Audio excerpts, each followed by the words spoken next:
Let us pray. May the words of my mouth and the meditations of our hearts be acceptable in your sight, O Lord, our rock and our Redeemer. Amen. So many years ago in one of the churches where I served as an interim minister, I met a man who we shall call John. I'm changing the names to protect the innocent. Now, John was a wonderful and delightful man. He was dedicated to the church, and he was one of those people that if I needed something, I could call him, and no matter what he was doing, he would drop it and come and help me out. Now, like me, John had come to the church being raised in the Roman Catholic Church. There wasn't one instance or another that he could point to that brought him to where he is today, but he just felt that it was right that he was in the church that he was in. He felt more comfortable where he was than he had felt ever before. So it was that time of the year when elections for the church council were coming around. Sounds kind of familiar. And I had asked John if he'd be willing to serve. I felt called by God to ask John to serve. The light had opened up. See, just right now. And I saw John's face in the cloud. And no, it's not. I just felt it was right. I mean, he was dedicated to the church. I asked him, and he said that he would pray about it. He would give it some thought, and he would get back to me. Well, he didn't. Surprise. So I had to go find him. And I asked him. I actually cornered him and asked him. No, I didn't. But I asked him, and he said that he was willing to serve. Okay. So about a year after the election, he came to me and he said that he needed to drop off the council. He had determined that it really wasn't for him. And I told him that once you were elected to a position in the church, you could never leave. Death was the only thing that could free you from your obligation. He said that he was constantly getting frustrated. Again, I can't imagine. But he was constantly getting frustrated with the slowness and the pace that the council was taking. He wanted decisions to happen much faster than they were happening. He felt like we were dragging our feet. He was also concerned that all we seemed to talk about was money. Now, John and I sat for a while, and I listened to everything he had to say. I tried to explain that in church work, we need to move more slowly than we would in sort of other walks of life, mostly because we want to make sure that we're bringing everyone along with us and that we're making the right decisions. And then, unfortunately, the nature of church councils is to be concerned for the temporal matters of the church. After all, the council is the body that is responsible for the running of the church and ensuring that all the bills are paid so that we can continue to have a place where we worship. Now, John said that he understood, but he didn't like coming home after meetings frustrated and having ill feelings towards other people on the council. I told him, well, welcome to my life. Again, I sat and listened, and I tried to offer wise counsel on the matter, but in the end, both of us determined that it would be in everyone's best interest if John resigned.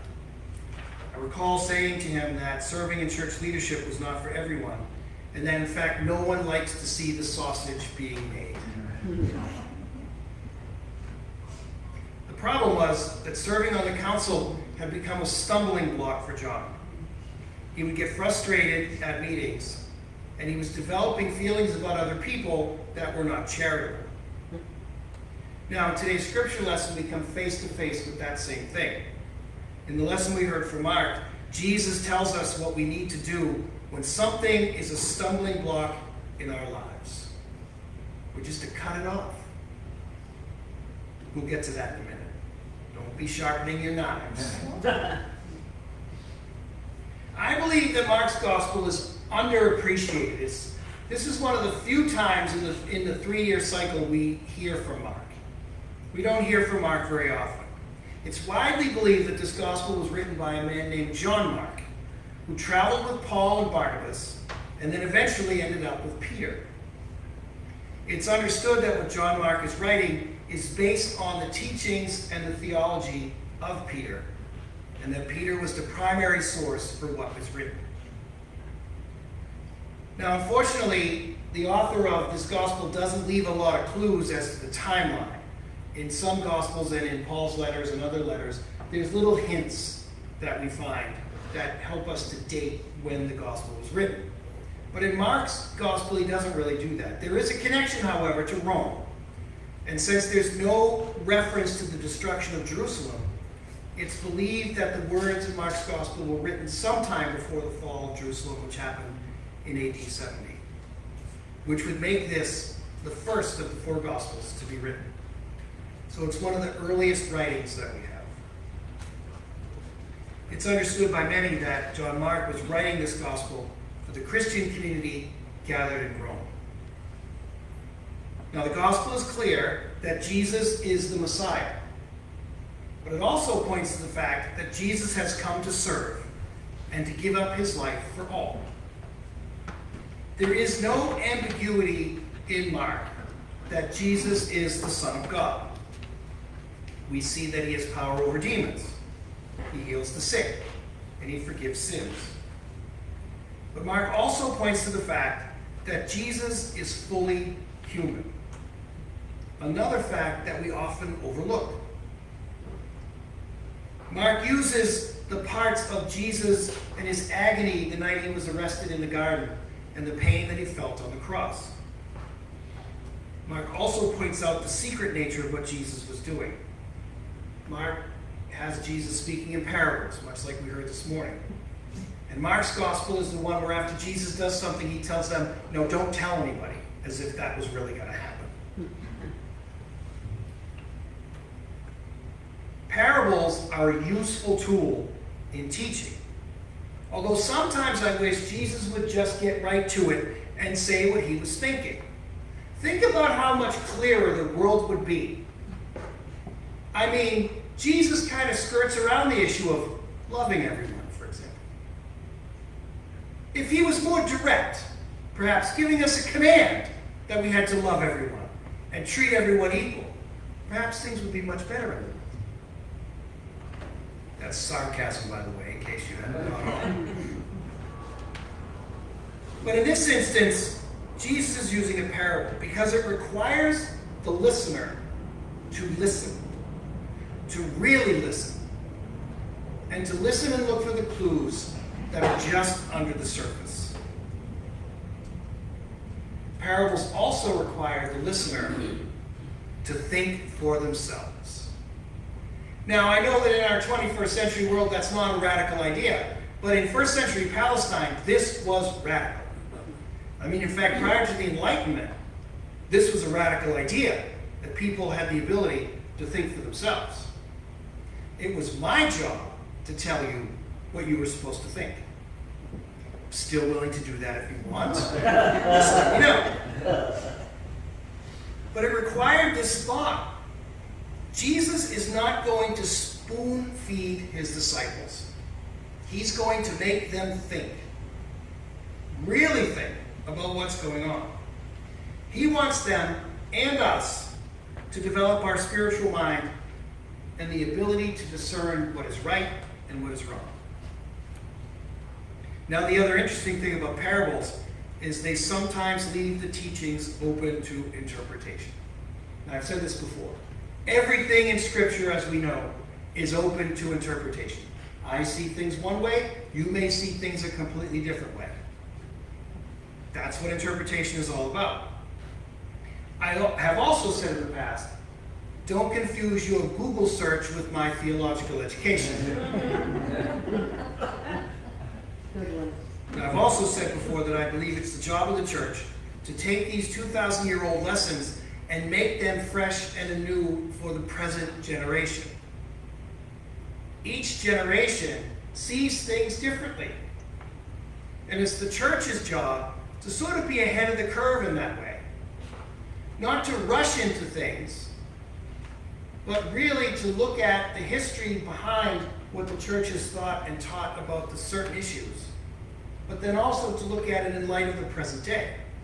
It's not a popularity contest. We don't devise theology or doctrine based on how popular things are. In fact, if you believe the polls, the church is one of the most unpopular institutions on the face of the earth right now. Even Congress rates higher than religion at the present moment. But there's all this interpretation that's going on out there.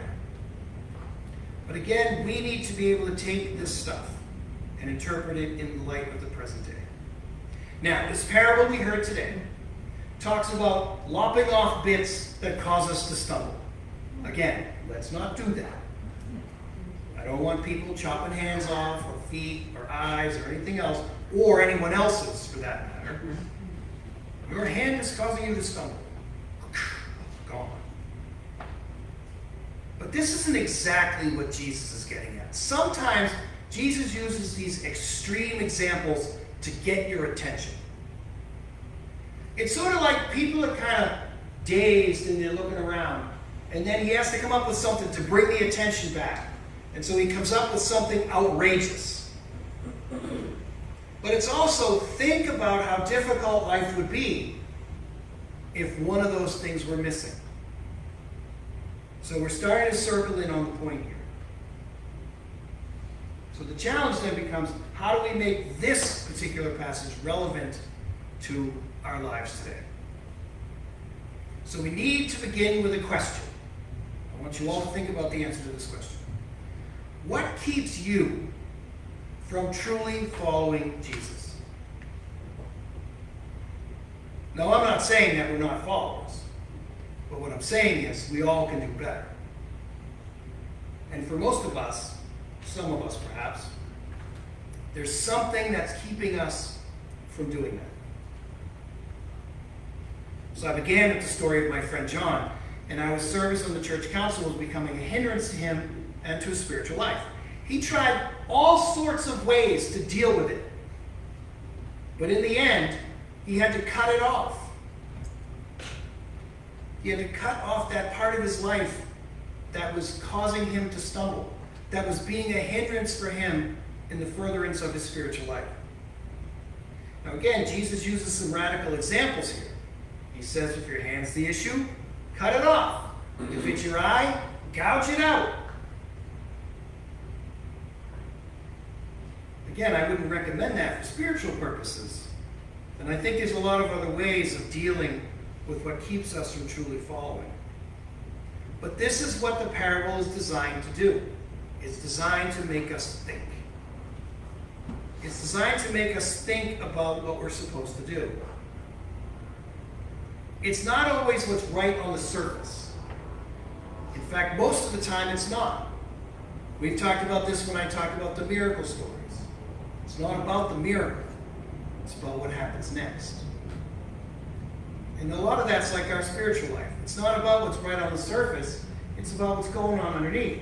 Now, we might be like ducks on the water, right? So on the top surface of the water, the duck looks calm, just floating around, looking at everything. But what's going on underneath? It's going like crazy to keep things going. Maybe that's the way we are. Most actions have a cause. Something caused the action to happen. Sometimes those causes are out of our control. But most of the time, we can control them. I slipped on the ice and I fell down. Why? Well, I'm clumsy, that's one thing. But I didn't put sand down and I wore the wrong shoes. So the action was the slipping. The cause was negligence on my part. What this parable is trying to get us to do is to dig deep and to find the answers behind the things that cause us to stumble. How often do we say, or have we said, maybe we've even said it today, how often do we say, that person makes me mad? Now, if you recall the little exercise I had us do about thinking about the person, all of that, why does that person or another person make us mad? Okay, so we might get mad. But the reality is, it's not the other person that makes us mad. We allow ourselves to get mad. It's not their fault, it's ours. We can try to dress it up any way we want. We can try to justify it any way we want. But in the end, it comes down to us. We have no control over that other person. The only person we have control over is ourselves. How do we feel about whatever it is that's causing us to feel the way we feel? What's the trigger? I know that's not a great word nowadays, but it's true. What is the trigger? What is the thing? We need to find the root cause of all of this, which isn't easy. No one really likes to take a deep look at themselves, right? How many of you have ever been in therapy for anything? Doesn't matter what it is. Feel free to share if you want. Okay. So, well, a lot more than I thought. Perhaps we should talk about that subject. Or perhaps we should talk to the ones who haven't been about why they're not. Right? Well, the first thing I'll say is therapy is good. Therapy is a wonderful thing. Therapy is therapeutic, right? It is. It's a good thing. But it's hard. It's hard because it requires us to look at ourselves. We like to think we're perfect. We like to think we have it all together. It's everyone else that's messed up. The world has gone crazy. Me, I'm normal. But therapy requires us to think about things exactly the opposite way. And it really requires us to be honest. You can go into therapy. You can go into recovery. You can go into anything lying to yourself and it will be easy. But it won't work. And our spiritual life is sort of the same way. We have to be honest with ourselves. Now, don't get me wrong. There are people who make us mad. And it might be us. We might be the ones who make other people mad. But the point is that we need to find the root cause of all of this stuff. Getting to the heart of the matter is the focus of our spiritual life. And asking the hard questions about ourselves and about the environment that we're in is what's important. Now, I often speak about how Jesus commands us to love one another. I've already done it at least once in this sermon. And I add that it's, again, we have to love them, we don't have to like them.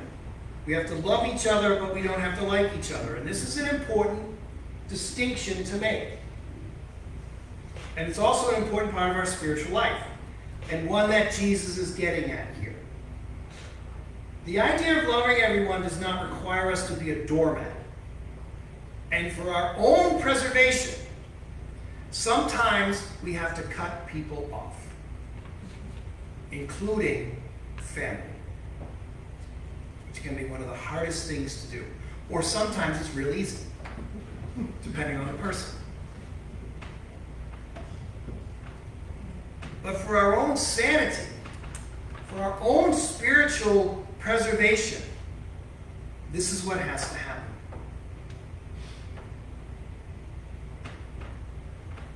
We don't have to keep toxic people in our lives. Boundaries are a wonderful thing. And sometimes the boundary is, I just can't be near you right now. And you have to walk away.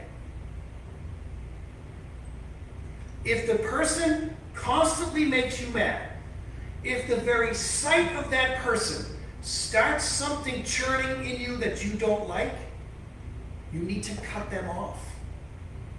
Or you need to cut yourself off from them. Again, it may not be easy. If that person constantly drives you to have uncharitable thoughts about them or others, again, cut them off.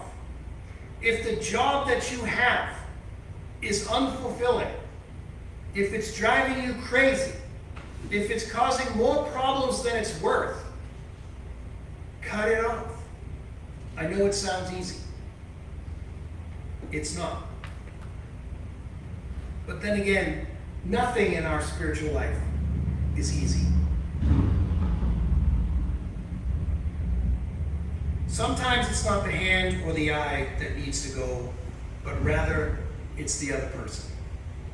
Now there might be, again, some underlying issues in there, and I would challenge you to get to the root of those issues and find out what it is. But for the time being, it's okay to set up that wall around you. It's okay to keep people at arm's length. It's okay to have the me time. You are not the savior of the world. Someone else has that job. It's not our job to fix other people. Our job is to fix ourselves.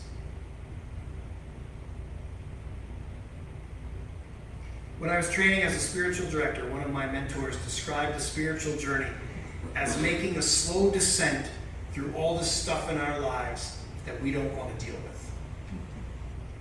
I like to think of it in a little different way. If you're like me, you have a spot in your house where you put all the stuff when someone's coming over. Perhaps it's a drawer. Maybe it's a cabinet. Could be a room. Could be a storage bin somewhere. But wherever it is and whatever it is, we all have that spot. We all have that spot when the doorbell rings, we start heaving things into the door. Or closing doors.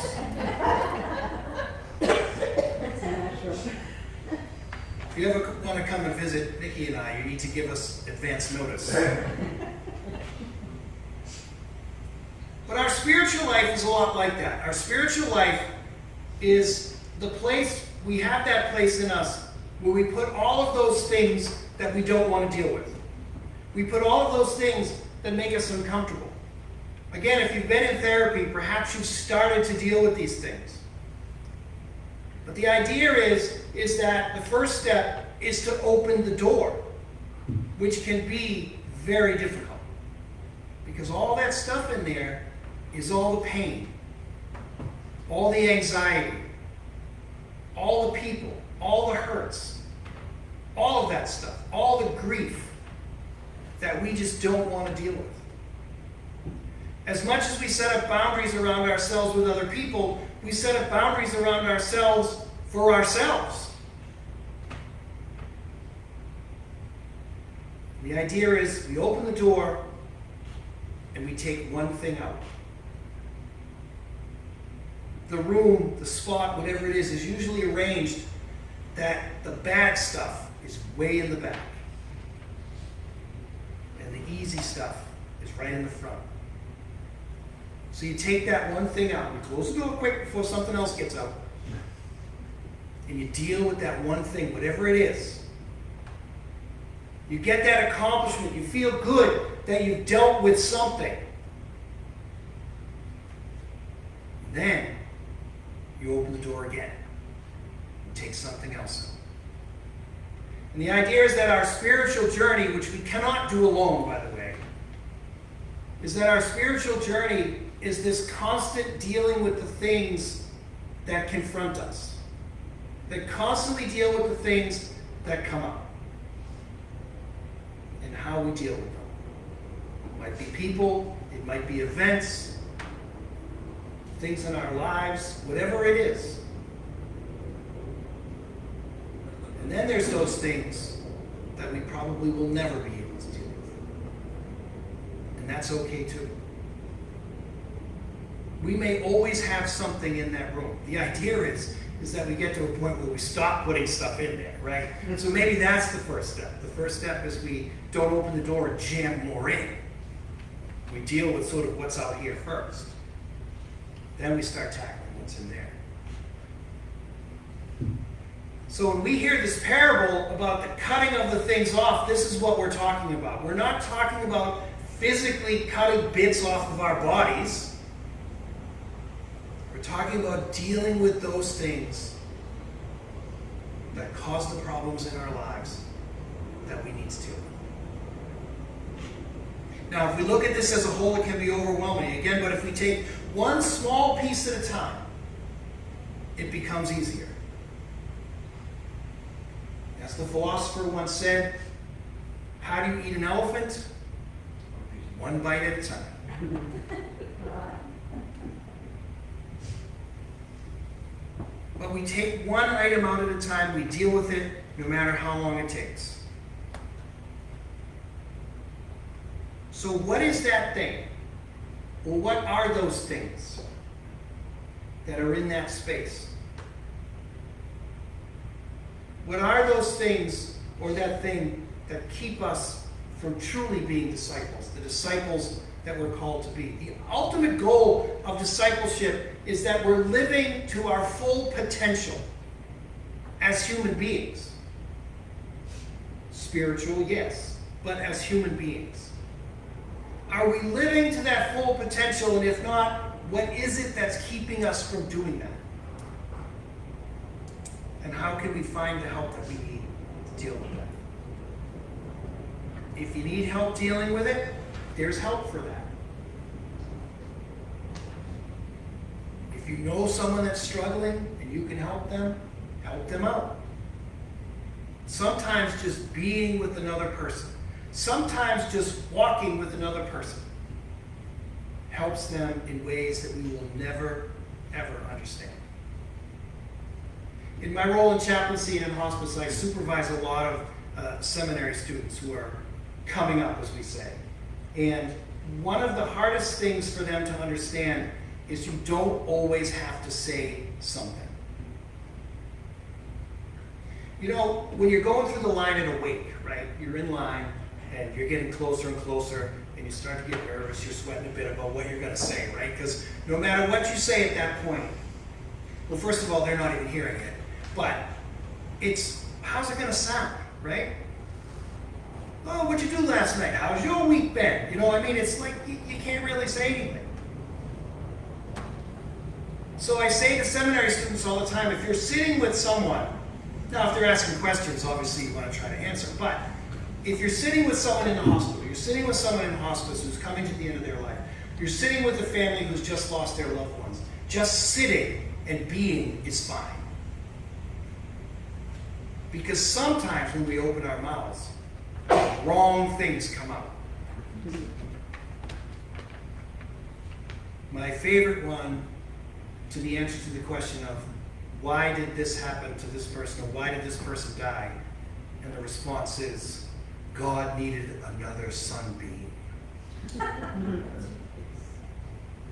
If you remember nothing else from this, don't ever say that to anyone. Sure, God might have needed another sunbeam, but so do you. Right? I mean, there's these things that we just say because we think it makes people feel better. And in the long run, it doesn't. I think sometimes we say it because it makes us feel better. So what is that thing? Do you need help? Can you be that help for that other person? Can you walk with someone? Can you journey with them together on your spiritual walk as they're journeying on theirs? Maybe you're a couple of steps ahead of them and you can help them catch up. And then the same thing will happen at some other point. You do not have to do it alone. You do not have to walk by yourselves. There are people who will help. But ultimately, the thing to remember is that our spiritual life, much like everything else, is a marathon. It's not a sprint. Wesley talks about this idea of perfection. The ultimate goal is perfection. And then he says, but we'll never get there. We only get there after we die. But that shouldn't stop us from trying to get there. It's a marathon. It's a journey. It's not a sprint. So slow down. There's no rush. Deal with the things as they come up. Understand ourselves as the spiritual beings that we are. Understand our relationship with God. Understand our relationship with each other as human beings and as spiritual beings. And take time to listen. Listen to what God's telling you to do. And ask God for guidance and help to deal with the things that we're dealing with. And in the end, hopefully, we'll be able to hear His voice. Amen. Amen.